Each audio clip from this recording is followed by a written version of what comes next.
Today is Friday of the fifth week of Ordinary Time. In introducing herself to me, a woman told me that she had two children, twins, who were going through their terrible twos. Then she added, they're both 34. Another mom said to me once, little kids, little problems, big kids, big problems. And by big kids, she didn't mean older children. She meant adult children, of whom she had two. If you're a parent, think back to your own children and their terrible twos and their adolescence. Then, whether you're a parent or not, think about adolescence you know, or about that time of life called adolescence. These reflections now prepare you to hear the story of the serpent and Adam and Eve.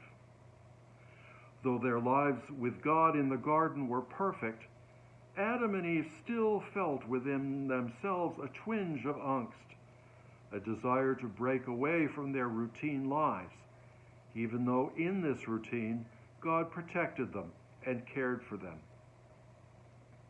All human beings have these feelings, whether at 2 or in our teens or as adults, a sense that there might be something better that we want to try because we think our lives are routine, even though our present lives may be fine. The serpent's seductive blandishments were sufficient to ignite this inner desire in Adam and Eve, while distracting them from any sense of responsibility they might have felt toward God. Then, having realized they had misbehaved, they tried to hide, rather like your kids, I'm going to guess, when God came onto the scene. The allure of personal freedom is universal, but if we've broken free of God and other human constraints, what do we have when calamity hits? Maybe we find ourselves trapped by circumstances like the deaf-mute in today's gospel. Notice that in his need, he turned back to God. This is what all descendants of Adam and Eve need to do. But let's turn back to the God who walks with Adam and Eve in the garden at the breezy time of day. This is the God who loves and welcomes. For almost 2,000 years, human beings who seem not to have felt loved nor who love have interpreted this story harshly.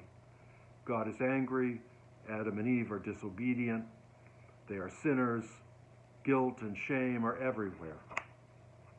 The story does not require this interpretation. Jewish and Christian scriptures do not require this interpretation either. The image of the compassionate Jesus freeing the deaf man from the speech impediment shows a very different face of God. Compassionate, relational, humble.